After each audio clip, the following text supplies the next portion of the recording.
नमस्कार, near news में आपका स्वागत है। मैं हूं आपके साथ श्वेता सिंह। अब नजर डालते हैं राजनीतिक पहलू पर। आइए देखते हैं खबरें राजनीति जगत से। उत्तर प्रदेश कांग्रेस कमेटी द्वारा मथुरा के पूर्व पालिका अध्यक्ष श्याम सुंदर उपाध्याय बिट्टू भैया को प्रदेश महासचिव बनाया गया।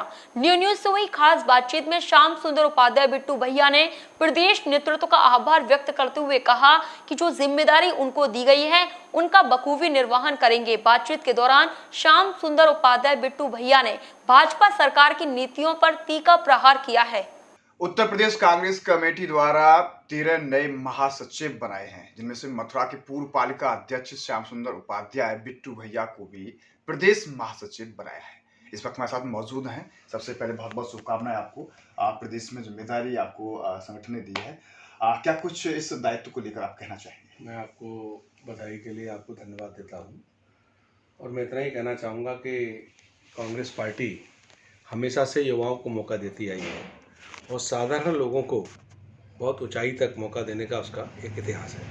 आपने देखा होगा केरल में, आसाम में, छत्तीसगढ़ में, झारखंड में, आपने देखा होगा बिहार में, सभी राज्यों में लगभग उन्होंने युवाओं के, कोई 25 साल का है, कोई 26 साल का है, स्टूडेंट्स हैं, एमएलए बनाया है, एमपी बनाया है। मैं भी एक फ्रीडम फाइटर फैमिली का साधारण सा कार्यकर्ता हूँ। मुझे 2000 में पार्टी ने टिकट दिया, मुझे विश्वास किया। आज से 20 साल 21 साल पहले 2006 में मुझे टिकट दिया। हालांकि उससे और पहले जब मैं पार्षद 95 में था तब भी मुझे पार्टी का टिकट मिला। तो पार्टी ने मेरे ऊपर हमेशा विश्वास जताया है और यही कारण रहा कि तमाम झंझावातों के बावजूद, जिसको लोग बुरा वक्त कहते थे कांग्रेस का, और जनता ने कांग्रेस पे विश्वास व्यक्त किया, मैं कांग्रेस के चुन पर जीता हुआ नगर पालिका का अध्यक्ष रहा। तो मैंने एक कांग्रेस की जो सबका विकास करने की जो नीति है, सबका सम्मान करने की नीति है, उसके तहत काम किया। और मेरे जो विचार हैं आज भी वो कांग्रेस के प्रति, जो मेरी निष्ठा को देखते हुए और मेरे परिवार की निष्ठा को देखते हुए, और आप जैसे जो हमारे शुभचिंतक हैं, चाहे वो मीडिया के बंधु हैं या व्यापारी बंधु हैं या युवा जो कांग्रेस के कार्यकर्ता हैं, वरिष्ठ लोगों का जो आशीर्वाद हमेशा मुझे मिला है, उसको ध्यान में रखते हुए पार्टी ने ऐसा लगा होगा कि भाई इनको मथुरा से निकाल के कहीं इनके अनुभव का या इनकी क्षमता का कहीं लाभ लिया जाए। तो मैं आपके माध्यम से उन सभी शुभचिंतकों का आभार व्यक्त करता हूँ। और पार्टी हाईकमान सोनिया जी, हमारे राहुल जी, बहन प्रियंका जी, अजय लल्लू जी, रोहित चौधरी जी, जो खुद छात्र राजनीति से राष्ट्रीय सचिव तक पहुँचे हैं और उन्होंने ये मुझे अवसर दिलवाया है। तो मैं आपके माध्यम से इतना ही कहूँगा कि कांग्रेस का जो इतिहास है, आपने देखा बड़े साधारण परिवार के लोगों को प्रधानमंत्री, राष्ट्रपति, गवर्नर, मिनिस्टर, बहुत जगह कांग्रेस के नेता लोग काम करते हैं।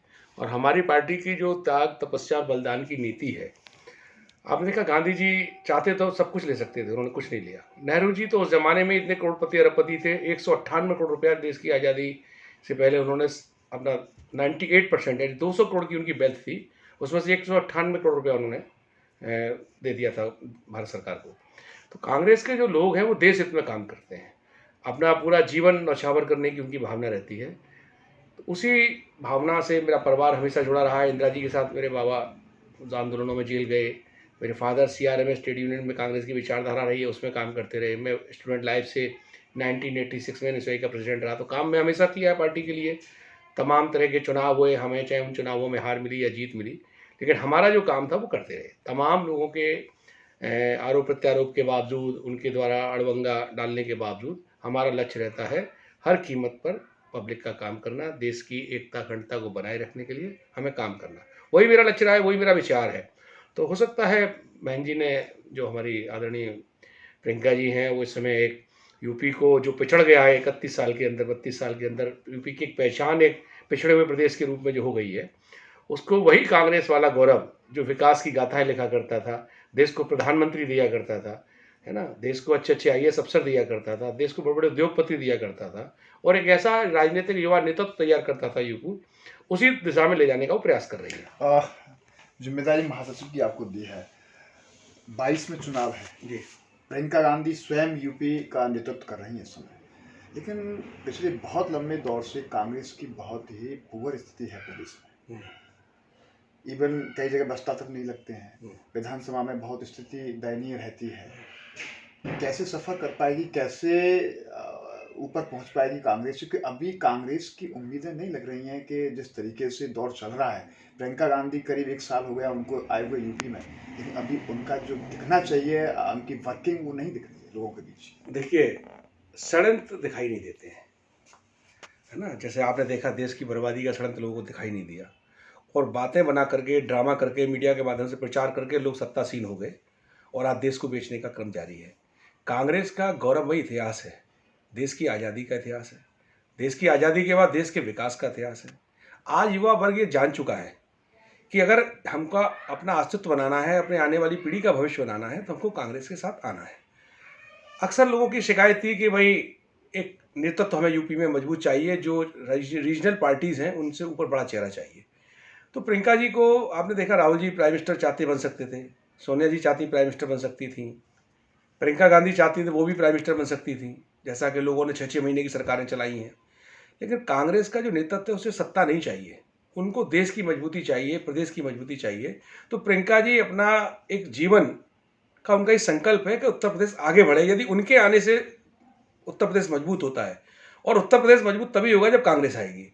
और आपका कहना यह है कि साहब हमें कहीं दिखाई नहीं दे रहा है, तो वो आप बात कर रहे हैं प्रियंका जी के आने से पहले की। प्रियंका जी के आने के बाद लोगों में जो विश्वास चला गया था, लोग ऐसा विश्वास खो चुके थे कि साहब हमारा कुछ नहीं हो सकता, निराशा की ओर चले गए थे इन सरकारों से। आपने देखा आज कोरोना काल चला, कोरोना काल में ऐसा कौन सा कार्य है जो कांग्रेस पार्टी ने नहीं किया। जो काम सरकार के थे, सरकार पीछे हट गई, और कांग्रेस उन कामों को पार्टी स्तर से किया। उसने आर्थिक रूप से मजबूती का सब मदद करने का मामला रहा हो, खाना देने का मामला रहा हो, वस्त्र वितरण का मामला रहा हो, दवा देने की बात रही हो, ट्रांसपोर्टेशन उपलब्ध कराने की बात रही हो, कार्यालय देने की बात रही हो।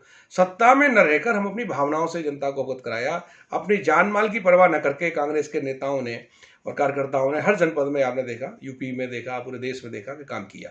तो ऐसा नहीं, जनता हमारी अब सब समझ चुकी है। कई बार एक अच्छे की तलाश में हम लोग ना मतलब बेहतरीन की तलाश में बेहतर को खो यूपी देते की हैं। आप नेतृत्व की बात कर रहे हैं प्रियंका जी, हमें शायद हमें भी नहीं पता है कभी यूपी में सीएम रहा होगा इस कांग्रेस का। बहुत लंबे समय से कोई बड़ा नेता या बड़ा नेतृत्व नहीं है। देखिए, तो ऐसी उम्मीदों से क्या लग हम रहा है? आपको वही बताने जा रहे हैं। कभी जब ये रीजनल पार्टीज का जन्म हुआ, ये विश्वासघात से हुआ, और विश्वासघात जब होता है और परिवार पे तुषाराघात, कांग्रेस के साथ विश्वासघात, अचानक से इंदिरा जी की मृत्यु हो जाना, अचानक से राजीव जी का न चाहते हुए राजनीति में आ जाना, अचानक से राजीव जी की मृत्यु हो जाना, न चाहते हुए सोनिया जी का आना, न चाहते हुए राहुल जी को भी भाई क्या करेंगे, एक देश के प्रति आपका परिवार समर्पित रहा है, तो लोगों ने कहा भाई आप जीना तो है ही, तो जब तक जिए तब तक देश के लिए जिए। आज आपने देखा प्रियंका जी भी उसी परंपरा पे चल रही, वो भी नहीं चाहती थी राजनीति में। कांग्रेस लेकिन वो देश के हित में परिवारवाद की छाप लगी हुई है। यानी आज भी देश में राजनीति में जो जाना जाता है, परिवारवाद की राजनीति कांग्रेस पर सीधे तौर पर आरोपित होती है। देखिए, जिन लोगों को नॉलेज नहीं है या ज्ञान नहीं है, उनकी बातों को बुरा नहीं माना जाता। जो लोग कांग्रेस का इतिहास नहीं जानते, जो लोग देश का इतिहास नहीं जानते, वो ऐसे बचकाने बातें करते हैं। 30 साल से तो कांग्रेस का कोई देश में कोई प्रेसिडेंट ही नहीं रहा है। सोचो, मतलब 30 साल से हमारी सरकारें नहीं है, प्राइम मिनिस्टर नहीं है देश के अंदर। 30 साल से कांग्रेस का रहा है, गांधी फैमिली का कोई प्रेसिडेंट नहीं रहा कोई भी। जहाँ तक बात है, आपने देखा होगा कि सोनिया जी तो खुद नहीं चाहती थी, लोग लाए, कांग्रेस के वर्कर लाए। और कांग्रेस, ये हमारा घर का मैटर है कि हम किसको अध्यक्ष बनाएंगे या कौन हम किसको स्वीकार करेंगे। क्या हमारी राय से दूसरी पार्टियों के नेता तय होते हैं? जहाँ तक जनता का सवाल है, जनता को इससे सरोकार नहीं होता है। ये केवल जो लोग राहुल गांधी जी से डरते हैं, कांग्रेस की जो विरासत है उससे डरते हैं, गांधी फैमिली की सादत का जो एक गोल्डन स्वर्णिम इतिहास है उससे डरते हैं, अंतर्राष्ट्रीय स्तर पर गांधी फैमिली का जो सम्मान है उससे भय खाते हैं। क्योंकि जब जिसका काला इतिहास होता है वो स्वर्णिम इतिहास वालों से हमेशा डरता है। तो जो जिनको एक कोई परिवार कहते हैं, संगमंग परिवार, पता नहीं क्या कुछ होता है इस तरीके का, ही बताते हैं। परिवार की भाषा में तो महिलाएं भी होती हैं, पुरुष भी होती हैं, बुजुर्ग भी होते हैं, लेकिन ये तथाकथित कौन सा कोई संघ परिवार वगैरह बताते हैं ये लोग इसमें, जो केवल बातें बनाता है। देश हित का कोई एक काम कभी नहीं बता पाए, राष्ट्र हित का कोई काम नहीं बता पाए। हमने जो सुना है, हमारी जानकारी के अनुसार इन्होंने झंडे को जलाया, देश की आज़ादी का विरोध किया, अंग्रेजों के साथ मिलकर के शहीदों को जो सजाएं कराई, क्रांतिकारियों के खिलाफ गवाहियाँ दी। आज भी ऐसे लोग आपने देखा होगा, कभी रोजगार के मुद्दे पर नहीं बोलते हैं लोग, कभी आपने देखा देश की जो कीमती चीज़ें हैं, संपत्तियां हैं वो बिक रही हैं, उसके खिलाफ नहीं बोलते हैं, देश की सुरक्षा को लेकर कोई बयान नहीं देते हैं, हिंदू मुस्लिम भाईचारा के नाम के पे उल्टा करते हैं। आपने देखा सांप्रदायिक शक्तियों को बल मिल रहा है, अंतर्राष्ट्रीय स्तर पर भारत की छवि खराब हो रही है। देश की अर्थव्यवस्था चौपट कर दी गई है। कभी ये लोग नहीं बोलते। अच्छा, वो कहते हैं अपने को राष्ट्रवादी, लेकिन कांग्रेस हमेशा सत्ता में रही है तो देश हित में बात करती है, और विपक्ष में है अपनी उस भूमिका को निभाती है। कांग्रेस ने नए पदाधिकारियों को जिम्मेदारी दी है। 22 में कितनी चुनौती मान रहे हैं आप अपने लिए? देखिए, हमारा काम है निरंतर कार्य करना। आपसे हमने क्या कहा? हमने आपसे ये कहा कि इंदिरा जी ने अपना सर्वस्व न्यौछावर किया, गांधी जी ने किया, नेहरू जी ने किया, इंदिरा जी ने किया, राजीव जी ने किया, सोनिया जी भी सब कुछ अपना दांव पे लगा करके लोगों के रात दिन एक काम, सुरक्षाएं हटा ली गई हैं। ऐसे लोग जो किसी पद पे नहीं है उनको सुरक्षाएं दी जा रही हैं, जिनका ना कोई देश में योगदान है, ना अपने परिवार के प्रति कोई योगदान है, ना समाज के प्रति योगदान है, वो लोग सुरक्षा पा रहे हैं। जिनके परिवार में देश के लिए कुर्बानियां दी हैं उनकी सुरक्षा हटाई जा रही हैं। तो कहीं ना कहीं अंतर्राष्ट्रीय जो भारत विरोधी शक्तियां हैं उनके हाथों में कुछ लोग खेल कर ये नहीं चाहते कि कांग्रेस में एक मजबूत नेतृत्व है, या वो मजबूत नेतृत्व कांग्रेस के मजबूती के साथ साथ देश के विकास में योगदान करे। तो इस युवाओं के भविष्य की लड़ाई लड़े, किसानों की लड़ाई लड़े, व्यापारियों की लड़ाई लड़े। इसलिए तमाम तरह के दुष्प्रचार गांधी फैमिली के खिलाफ या कांग्रेस के खिलाफ लोग करते हैं। लेकिन आप देखिए, मथुरा जैसी जगह जिसको आज प्रदूषित करने का, यहाँ विचारधारा को, जन्मभूमि को लेकर लोग प्रयास करते हैं। आपने देखा होगा आए दिन वो एक हिंदू मुस्लिम बातें मंदिर मस्जिद करते हैं। यहाँ भी कांग्रेस के एमएलए लगातार आपने देखा होगा बड़ी बड़ी शक्तियाँ हार गई हैं। कांग्रेस के एमपी रहे, हम कुछ चेयरमैन आप लोगों के प्यार से रहे हैं। फैजाबाद जैसी जगह पे कांग्रेस के एमपी रहे, बनारस में कांग्रेस के एमपी रहे। जहाँ जाइए अपने को बोलते हैं वहाँ हर जगह तो कांग्रेस के एमपी रहे। हार जीत तब भी होती थी जब ये लोग नहीं थे। जनता का आदेश हमेशा स्वीकार रहा है। इंदिरा जी भी हारी है, मनमोहन सिंह जी भी हारे हैं, लेकिन लोगों के दिलों में से तो नहीं निकले। अच्छा, आपने मथुरा की राजनीति की है, लेकिन मथुरा की राजनीति में अक्सर हम देखते हैं कि बहुत लंबे समय से कांग्रेस का बहुत बड़ा वजूद मथुरा में नहीं है। एक विधायक जरूर मथुरा में होते थे, लेकिन कांग्रेस मथुरा संगठन में कांग्रेस कमेटी में बात करें तो मतलब दो फाड़ दिखाई देती हैं। तो ये व्यवस्था कैसे संभव हो सकता है कि संगठन को मजबूत किया जाए जब पार्टी के कार्यकर्ताओं में फाड़ रहेंगी? और अक्सर हमने देखा है कि मथुरा में जरूर आपसी मतभेद जरूर कार्यकर्ता में रहते हैं। देखिए, ये ऐसी कोई पार्टी नहीं है, कोई परिवार नहीं है जहाँ वैचारिक थोड़ी भिन्नता रहती है। और अगर केवल जहाँ लोकतंत्र होगा, आंतरिक लोकतंत्र कहते हैं इसको, और अगर आंतरिक लोकतंत्र इस पार्टी का समाप्त हो जाता है, वह अपनी बात अगर आप नहीं कहते दिल में रखते हैं, तो वो बड़ा ज्वार फटता है, दिन बहुत बुरी तरीके से उसका विस्फोटक स्थिति होती है। तो हमारी पार्टी में अपनी बात, अगर अपने लोगों से हम नाराज़गी व्यक्त भी करते हैं, अपनी बात भी रखते हैं। आपने देखा कि अगर ऐसा नहीं था तो हम जीते कैसे चुनाव? फिर अगर आप जितना बता रहे हैं उस तरीके से, तो हमारे लोग कैसे जीते? फिर लगातार चुनाव जीते भी तो है ना। वोट जनता को देना है, पार्टी के लोगों को काम करना है। तो पार्टी के लोग अपने हिसाब से करते हैं। लोग महत्वाकांक्षा राजनीति में सभी जो जिस दल में होता है उसकी होती हैं, तो उनको लेके थोड़े बहुत मतभेद हो जाते हैं, लेकिन जब वक्त आता है तो सब एक है। 98% लोग एक हैं। अगर 2% लोग इधर उधर हो भी जाते हैं तो ऐसी कौन सी पार्टी अछूती है और ऐसा कौन सा परिवार अछूता है? दुनिया के नक्शे की बात कर रहा हूँ जहाँ आंतरिक मतभेद नहीं होते हैं।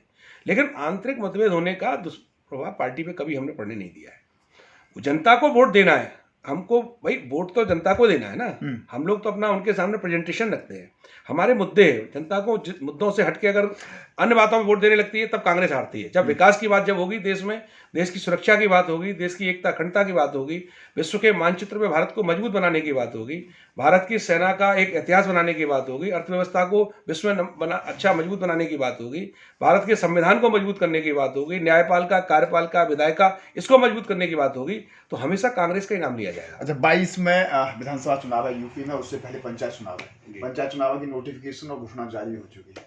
कांग्रेस की क्या रणनीति है? कितनी चुनौतीपूर्ण मान रही है चुनाव को? कांग्रेस का सिंबल क्या है? देखिए, ऐसा मैं तो अभी केवल आपको इस संदर्भ में मथुरा के संदर्भ में ही कोई बात बता पाऊंगा। ये विषय हमारे राष्ट्रीय और प्रांतीय नेताओं का है। इसमें तो वही वो लोग जवाब देंगे पूरे प्रदेश स्तर के मामले में। मैं तो कल ही मुझे दायित्व मिला है, कल एक मीटिंग है, उसमें हम जाएंगे, क्या वहाँ से निर्देश प्राप्त होंगे उसके अनुसार हम लोग काम करेंगे।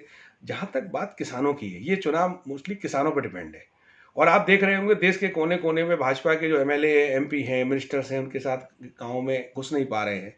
जिनकी सब चीफ मिनिस्टर अपने क्षेत्र में हेलीकॉप्टर नहीं उतार पा रहे हैं, मिनिस्टर अपने गांव क्षेत्रों में जा नहीं रहे हैं, उनको अतिरिक्त सुरक्षा की मांग की जा रही है। तो ये अपने आप में एक संदेश है, ये अपने आप में एक संदेश है कि ताकत के बल पे आप जो है जनता को नहीं डरा सकते। व्यक्ति विशेष को आप धमका सकते हैं, व्यक्ति विशेष के खिलाफ सीबीआई और ये सब उल्टे सीधे सरकारी ताकत का प्रयोग कर सकते हैं, लेकिन आम राम और गाम अब राम और गांव से बीजेपी नहीं जीत पाएगी, ये मान के चलो। राम के नाम पे चंदा इकट्ठा कर सकती है, राम के नाम पर बहका पर सत्ता ले सकती है, लेकिन राम के नाम के दुरुपयोग करने का जो पाप पड़ेगा वो बीजेपी को झेलना पड़ेगा।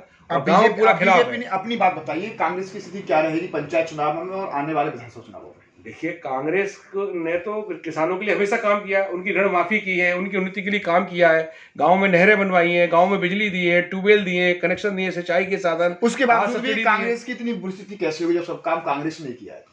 बेहतर की तलाश में कभी कभी आदमी सोचता है कि हमें मिल रहा है, हो सकता है दूसरा वाला कुछ मार्केटिंग कर रहा है, हो सकता है इससे और कुछ अच्छा मिल जाए। धोखा होता है, तो लोगों ने धोखा खाया। आज जनता अपने को ठगा महसूस कर रही है कि काला धन कुछ नहीं आया, महंगाई पे कोई कंट्रोल नहीं, 40% 60% कीमतें बढ़ गई हैं। किसानों को बिजली के बिलों की आप स्थिति आपको मालूम है, मुआवजे जो उनकी फसलें, ओलावृष्टि, तमाम चीज़ें परेशानी आती हैं, दैवीय आपदा है, उनमें उनको कुछ नहीं मिला।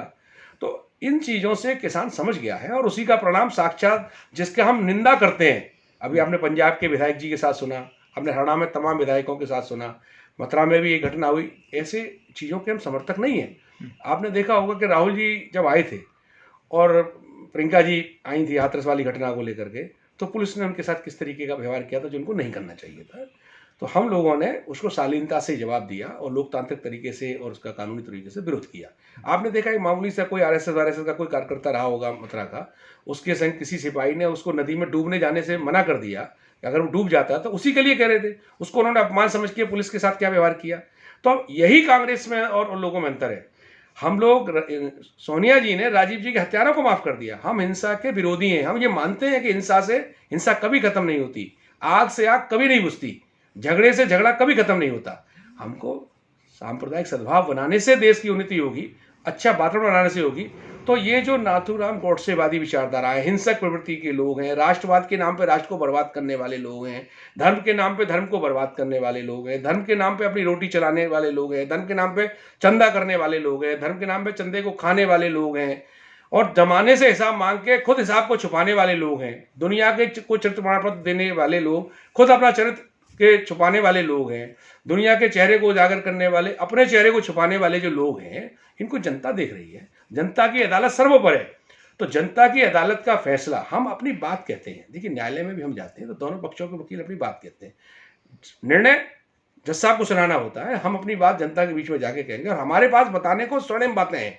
केवल हमें याद दिलानी है कि हमने अच्छा किया था, आज मौका दोगे फिर अच्छा करेंगे। बस हमारा यही सबसे बड़ा मुद्दा है। हम हमेशा जनहितैषी विचारधारा के लोग हैं। हमारी सारी राज्य स्तर की स्कीमें हैं, केंद्र स्तर की स्कीमें, जनपद स्तर की जो स्कीमें बनती थी, हमेशा किसानों के हित में बनी है और आगे भी बनाएंगे अगर हमें मौका मिलेगा तो।